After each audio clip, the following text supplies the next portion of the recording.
Hey everyone, so guys कैसे हैं आप सभी। ऐसा है आप सभी अच्छे होंगे, मस्त होंगे, स्वस्थ होंगे और जोर शोर से आप सबकी पढ़ाई चल रही होगी। सो गाइस हमने एंडोक्राइनोलॉजी में थायराइड ग्लैंड को स्टार्ट कर दिया था और लास्ट लेक्चर में हमने डिटेल में कैप्सूल ऑफ थायराइड ग्लैंड को पढ़ा था। नाउ आज के इस लेक्चर में हम जो टॉपिक स्टार्ट करने जा रहे हैं वो है parts and relations of thyroid gland. यानी कि आज के इस लेक्चर में हम डिटेल में थायराइड ग्लैंड के पार्ट्स और इन पार्ट्स के क्या रिलेशन है इसको हम आज के इस लेक्चर में कवर करेंगे। ठीक है, तो चलिए टाइम को ज़्यादा वेस्ट न करते हुए आज का हमारा जो टॉपिक है इसे हम स्टार्ट करते हैं।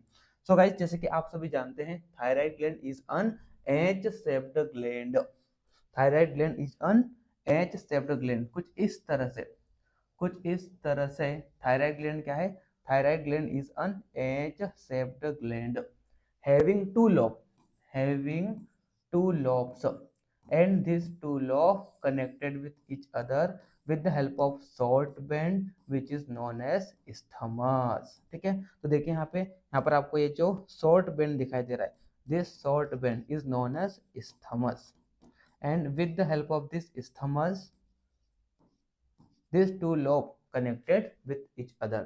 ठीक है, and each lobe of thyroid gland is pyramidal in shape। और आप सभी जानते हैं जिस भी स्ट्रक्चर का पिरामिडल शेप होता है तो उसमें क्या क्या पाया जाता है? उसमें अपेक्स पाया जाता है, बेस पाया जाता है, सरफेस पाई जाती है और बॉर्डर पाई जाती है। ठीक है, तो वही अगर हम थायराइड ग्लैंड के लोब की बात करते हैं, so lobe of thyroid gland is pyramidal in shape. क्योंकि इसका शेप क्या है? पिरामिडल शेप का है।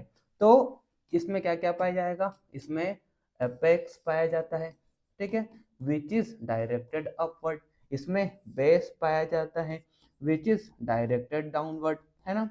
इसके अलावा each lobe of thyroid gland has 3 surfaces and each lobe of thyroid gland has 2 border। ठीक है, तो ये आपको क्या दिखाई दे रहा है? This is the apex of thyroid gland. ये आपको क्या दिखाई दे रहा है? This is the base of thyroid gland.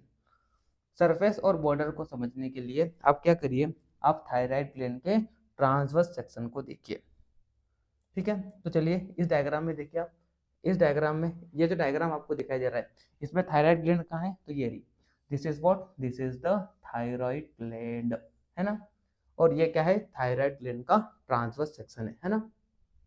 तो जब आप ट्रांसवर्स सेक्शन देखेंगे थायराइड ग्लैंड का तो यहाँ पर आपको क्लियरली दिखाई देगी 3 सरफेस ऑफ थायराइड ग्लैंड। इसके अलावा इसमें ही आपको 2 बॉर्डर भी दिखाई देगी, है ना। तो ये क्या है? This is the thyroid gland, है ना। तो इस थायराइड ग्लैंड के ये वाला साइड क्या है? This is the anterior side, this is the lateral side, है ना, this is the posterior side and this is the medial side. ठीक है, तो आप आपको आपको थायराइड ग्लैंड के लेटरली ये वाली जो सरफेस दिखाई दे रही है ये क्या है? This is the lateral surface of thyroid gland. ठीक है, मीडियली आपको थायराइड ग्लैंड के मीडियली ये जो सरफेस दिखाई दे रही है this is what, this is the medial surface. ठीक है, उसके बाद देखिए ये क्या है? This is the lateral side and this is the posterior side. ठीक है, तो इन दोनों के बीच में आप देखिए ये वाला जो दिखाई दे रहा surface this is what, this is the posterolateral surface of thyroid gland. ठीक है, इसके अलावा इसमें आपको इसमें आपको 2 बॉर्डर पाई जाती है ना। कौन कौन सी 2 बॉर्डर? तो एक तो ये दिखाई दे रही है पोस्टेरियर बॉर्डर और एक ये आपको दिखाई दे रही है this is the anterior border. ठीक है, तो इस तरह से each lobe of thyroid gland has apex, base, 3 surfaces and 2 border। ठीक है, चलिए नोट्स पे आइए आप, है ना। तो देखिए अब यहाँ पे क्या बोला, thyroid gland has 2 conical lobe connected in midline by a short band called isthmus, and each lobe of thyroid gland is pyramidal in shape and having an apex, a base, 3 surfaces. कौन कौन सी? Lateral surface, medial surface and posterolateral surface. मैंने आपको इनको detail में thyroid gland के transverse section के diagram में आपको बताया कि कौन सी लेटरल सरफेस है, कौन सी मीडियल है और कौन सी पोस्टेरो लेटरल सरफेस है। ठीक है, इसके अलावा 2 बॉर्डर इसमें पाई जाती है। कौन कौन सी? Anterior border and posterior border. ठीक है, चलिए अब हम वन बाय वन डिटेल में देखते हैं अपेक्स के बारे में, बेस के बारे में, सरफेस के बारे में, बॉर्डर के बारे में। ठीक है, सबसे पहले हम बात करते हैं अपेक्स की। ठीक है, so it is directed upward, है ना, मैंने आपको पहले बताया था this apex is directed upward and slightly laterally and the apex is related to superior thyroid artery and external laryngeal nerve. ठीक है, सो ये जो अपेक्स है ना, apex of thyroid gland is related with two structure. पहला तो क्या है यहाँ पे आर्टरी, कौन सी आर्टरी, सुपेरियर थायराइड आर्टरी, और दूसरा आपको स्ट्रक्चर यहाँ पे दिखाई दे रहा है नर्व, कौन सी नर्व, एक्सटर्नल लेरिंजियल नर्व। चलिए इसको आप डायग्राम में देखिए, है ना, इसको आप डायग्राम में देखिए। ठीक है, इस डायग्राम में देखिए, है ना, इस डायग्राम में देखिए। ठीक है, this is what, this is the apex, है ना, ये आपको क्या दिखाई दे रहा है, this is the apex of thyroid gland, है ना। तो आप देखिए, आपको यहाँ पे क्लियर कट दिखाई दे रहा होगा, this apex is related with two structure. पहला तो आपको देखिए, पहला तो ये स्ट्रक्चर दिखाई दे रहा है, this is what, this is what, देखिए पहले तो आपको क्या दिखाई दे रही है, this is what, superior thyroid artery. यहाँ पे देखिए, यहाँ पे मार्क किया हुआ है ना, पहला तो स्ट्रक्चर यहाँ पे क्या है, superior thyroid artery and this apex is also related with superior laryngeal nerve. देखिए यहाँ से जा रही है ना, तो इस तरह से this apex is related with two structure. पहला तो क्या यहाँ पे सुपेरियर थायराइड आर्टरी एंड दूसरा यहाँ पर क्या है, सुपेरियर लेरिंजियल नर्व। ठीक है, चलिए फिर हम बात करते हैं अब base of thyroid gland, base of thyroid gland. ठीक है, तो देखिए यहाँ पे the base is at level with fourth fifth tracheal ring, यानी कि base of thyroid gland is present at the level of fourth and fifth tracheal ring and this base is also related with two structure। पहला तो यहाँ पे क्या है, artery, और दूसरा यहाँ पे क्या है, नर्व। कौन सी आर्टरी, तो inferior thyroid artery and nerve कौन सी, रिकरेंट लेरिंजियल नर्व। आप डायग्राम में देखिए, डायग्राम में आप देखिए, है ना, इसी डायग्राम में आप देखिए, इसी डायग्राम में देखिए, पहले मैं इसको रफ करता हूँ। ठीक है, तो आप इसी डायग्राम में देखिए, इसी डायग्राम में देखिए, this is what, this is the base, this is what, this is the base of thyroid gland. ठीक है, so this base is also related with the two structure, one is artery and another one is nerve. ठीक है, तो artery कौन सी है, artery कौन सी है, so this base is related with the inferior thyroid artery. आप देखिए यहाँ पे ये जो स्ट्रक्चर दिखाई दे रहा है, this is what, inferior thyroid artery and this base is also related with the nerve। कौन सी नर्व, देखिए यहाँ पे, this is what, this is the recurrent laryngeal nerve। ठीक है, तो इस तरह से अभी हमने क्या देखा, अपेक्स को देखा, है ना, this apex is directed upward and इसको देखा, बेस को देखा, this base is directed downward.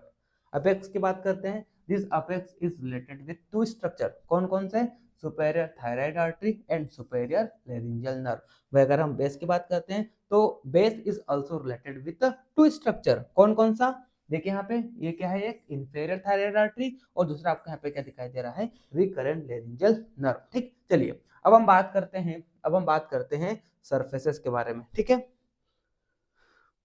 Surfaces of each lobe of thyroid gland। ठीक है, तो मैंने आपको पहले ही बताया देयर आर थ्री सरफेसेस, कौन कौन सी, lateral surface, posterolateral surface and medial surface. ठीक है, तो अगर हम लेटरल सरफेस की बात करें तो देखिए यहाँ पे क्या बताया, lateral it is also known as superficial surface. तो ये जो लेटरल सरफेस होती है ये कैसे होती है, कॉन्वेक्स होती है and is covered by four muscle, है ना, this lateral surface is covered by four muscle, कौन कौन सी, कौन कौन सी, तो देखिए यहाँ पे स्टर्नोहायोइड मसल, दूसरी कौन सी है, सुपेरियर बेली ऑफ ओमोहायोइड मसल, तीसरी कौन सी है, स्टर्नोथायरॉइड मसल, और चौथी कौन सी मसल है, एंटेरियर बॉर्डर ऑफ स्टर्नोक्लाइडोमेस्टोइड मसल। आप इसको डायग्राम में देखिए, है ना, आप इसको डायग्राम में देखिए, उसी डायग्राम पे वापस आइए आप, है ना, इसी डायग्राम पे वापस आइए। ठीक है, तो यहाँ पर आप देखिए, यहाँ पर आप देखिए, this is what, this is the lateral side, और लेटरल साइड पर देखिए ये क्या है, this is the lateral surface of thyroid gland. ठीक है, तो this lateral surface is related with the four muscle, कौन कौन सी, तो पहले आपको ये दिखाई दे रही है स्टर्नोहायोइड मसल, दूसरी कौन सी दिखाई दे रही है, ओमोहायोइड मसल, है ना। पहली तो ये है स्टर्नोहायोइड मसल, दूसरी ये है omohyoid muscle which is also known as superior belly, है ना। एंड तीसरी मसल कौन सी है, स्टर्नोथायराइड मसल, ये रही, है ना। और स्टर्नोक्लाइडोमेस्टोइड मसल, ये रही, ठीक है।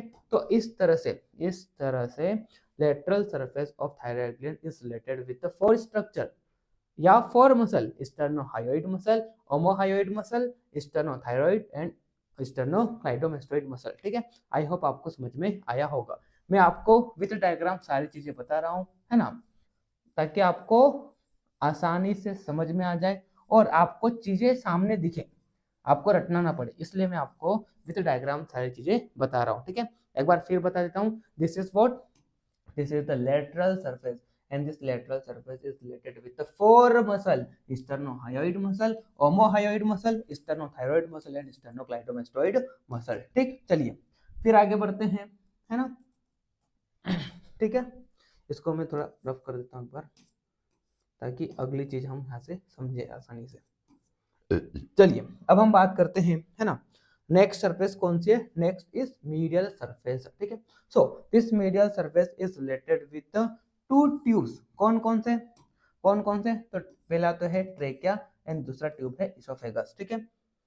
इसके अलावा medial surface also related with two muscle, कौन कौन सी, inferior constrictor muscle and cricothyroid muscle, and it is also related with the two nerves, कौन कौन सी, external laryngeal nerve and recurrent laryngeal nerve, ठीक है। तो इस तरह से this medial surface is related with the two tube, two muscle and two nerve। आप देखिए यहाँ पे, है ना, आप देखिए यहाँ पे इस डायग्राम में, वापस से आइए, है ना, वापस से आइए, ठीक है। This is what, this is the medial surface, है ना। तो ये medial surface is related with the two tube, पहला देखिए यहाँ पे ट्रेकिया और दूसरा इसके पीछे दिखाई दे रहा है क्या, इसोफेगस, है ना। इसके अलावा यहाँ पे दो नर्व, पहले तो यहाँ पे कौन सी है, रिकरेंट लेरिंजियल नर्व और दूसरी नर्व, और इसके अलावा यहाँ पे दो मसल और प्रेजेंट है, ठीक है। यहाँ पर डायग्राम में नहीं बताई, उन मसल्स के बारे में यहाँ पर नहीं बताया, लेकिन दो मसल्स और दो नर्व एंड दो ट्यूब मीडियल सरफेस से रिलेटेड है, ठीक है। चलिए जो जो डायग्राम बताया वो मैंने आपको यहाँ पे हाईलाइट करके बता दिया है, ठीक है। तो इस तरह से medial surface is related with two tube, trachea and oesophagus, two muscle, inferior constrictor muscle and cricothyroid muscle and two nerve, कौन कौन सी, external laryngeal nerve and recurrent laryngeal nerve, ठीक। इसके अलावा अगर हम पोस्टीरियर सरफेस की बात करते हैं, so this posterior surface related with the carotid sheath, है ना। तो आप देखिए यहाँ पे इस डायग्राम में फिर से आइए, इस डायग्राम में आप फिर से आइए, है ना, देखिए इस डायग्राम में इस डायग्राम में आप फिर से देखिए, है ना। तो ये क्या है, this is the lateral side, this is the posterior side, ठीक है। और इन दोनों के बीच में ये क्या है, this is the posterolateral surface, ठीक है। And this posterolateral surface is related with the carotid sheath, देखिए यहाँ पे, देखिए this is related with the carotid sheath, ठीक। चलिए फिर आगे बढ़ते हैं, है ना। Now border of thyroid gland, ठीक। चलिए तो यहाँ पर दो बॉर्डर पाई जाती है, anterior border and posterior border, ठीक है। एंटेरियर बॉर्डर कैसी है, थिन है, and this is related with the anterior branch of superior thyroid artery, and posterior border कैसी है, थिक है, राउंडेड है, and separate the medial and posterior surface, and this posterior border is related with inferior thyroid artery, anastomosis between the posterior branch of superior and ascending branch of inferior thyroid artery, parathyroid gland, ये most important part, ये most important point है कि parathyroid gland जो होती है वो thyroid gland के posterior border पर प्रेजेंट होती है, ठीक है। और इसके अलावा this structure is also related with the thoracic duct only on the left side, यानी कि लेफ्ट वाला जो लोब है, तो वहीं पर आपको क्या दिखाई देता है, थोरेसिक डक्ट दिखाई देता है, कहाँ पर, पोस्टीरियर बॉर्डर पर, ठीक। चलिए फिर बात करते हैं, आगे बढ़ते हैं, इस्थमस, है ना। तो मैंने आपको बताया था, this two lobe of thyroid gland is connected with each other with a short band and this band is known as isthmus। क्या करता है, it connect the lower part of right and left lobe, ठीक है। तो lower part जो है right and left lobe of thyroid gland is connected with the help of this isthmus, है ना। इस isthmus में देखिए यहाँ पे, फिर यहाँ पे थोड़ा बनाता हूँ मैं, है ना। तो कुछ इस तरह से, है ना, कुछ इस तरह से, ठीक है। ये क्या है, isthmus है, this is what, this is isthmus, ठीक है। तो अब देखिए यहाँ पे ये क्या है, this is what, this is the anterior surface, इसके पीछे क्या होगा, पोस्टीरियर सरफेस, है ना। इसके बाद यहाँ पे दो बॉर्डर होती है, upper border and lower border, ठीक है। तब देखिए यहाँ पे दो surface, anterior and posterior surface, दो border, superior also known as upper border, inferior also known as lower border, ठीक है। चलिए, तो एंटीरियर सरफेस की बात करें, so anterior surface is covered by right and left sternothyroid and sternohyoid muscle, ठीक है। इसके अलावा anterior jugular vein and fascia and skin, ठीक है। So this anterior surface of isthmus is related with the right and left sternothyroid and sternohyoid muscle, anterior jugular vein and also fascia and skin, ठीक है। उसके बाद posterior surface की बात करते हैं, this is related with the trachea, trachea में भी second and fourth tracheal ring, ठीक है। चलिए, फिर अपर बॉर्डर की बात करते हैं, this is related to anterior branch of right and left thyroid artery which anastomose here, है ना। लोअर बॉर्डर की बात करते हैं, this is related with inferior thyroid vein, है ना। और ये जो इंफीरियर थायराइड वेन जो होती है वो isthmus के लोअर बॉर्डर से क्या करती है, इस ग्लैंड को लीव करती है, ठीक। चलिए, अब देखिए यहाँ पे आगे इसके ब्लड सप्लाई की बात करते हैं। So this thyroid gland is supplied bye superior end inferior thyroid artery. अब देखिए यहाँ पे डायग्राम में, है ना, आप इस डायग्राम में देखिए, इस डायग्राम में देखिए, this is what, this is the superior thyroid artery, है ना। ये क्या दिखाई दे रही है, this is superior thyroid artery, है ना, and this is inferior thyroid artery, ठीक है। और ये दोनों आर्टरी क्या कर रही है, सप्लाइंग दिस थायराइड ग्लैंड, है ना। उसके बाद अगर हम वेनस ड्रेनेज की बात करें, so thyroid gland is drained by 3 vein, कौन कौन सी, तो देखिए यहाँ पे सबसे पहले तो क्या है, सुपेरियर थायराइड वेन, है ना। दूसरी क्या है, मिडिल थायराइड वेन, है ना, ये वाली। और तीसरी क्या है, इंफीरियर थायराइड वेन, ठीक है। Superior thyroid when and middle thyroid vein drain blood into left internal jugular vein. भाई अगर हम इंफीरियर थायराइड वेन की बात करें, तो this inferior thyroid vein drain the blood into left brachiocephalic vein, ठीक है। So this is the venous drainage, है ना। उसके बाद नर्व सप्लाई की बात करते हैं, है ना। So thyroid gland is supplied by cervical ganglia, है ना। क्लिनिकल एनाटॉमी की बात करते हैं, तो सबसे पहले यहाँ पे दिया गाइटर, गाइटर का मतलब क्या होता है, swelling of thyroid gland, and किस कारण होती है, due to deficiency of iodine, है ना, जिसको हम डिटेल में फिजियोलॉजी में पढ़ेंगे। उसका दूसरा यहाँ पे क्या वाला, थायराइड थायरॉयडेक्टोमी, है ना। देखिए क्या होता है, surgical removal of thyroid gland, इसे क्या कहते हैं, थायराइडेक्टोमी, है ना।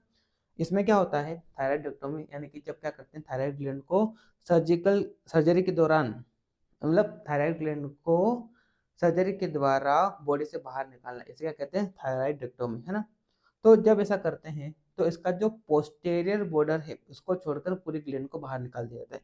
पोस्टेरियर बॉर्डर जो है उसको क्यों छोड़ा जाता है, क्योंकि अभी मैंने आपको ऊपर बताया था कि थायराइड ग्लैंड के पोस्टीरियर बॉर्डर में क्या प्रेजेंट होते हैं, पैराथायराइड ग्लैंड प्रेजेंट होती है, and this parathyroid gland play important role in calcium regulation, ठीक है। तो बॉडी में कैल्शियम का मेटाबॉलिज्म डिस्टर्ब ना हो, इसलिए थायराइडेक्टोमी में क्या करते हैं, जब थायराइड ग्लैंड को बॉडी से सर्जरी के द्वारा बाहर निकालते हैं तो उसके पोस्टीरियर बॉर्डर को छोड़ दिया जाता है, क्यों, ताकि कैल्शियम मेटाबॉलिज्म डिस्टर्ब ना हो, ठीक है।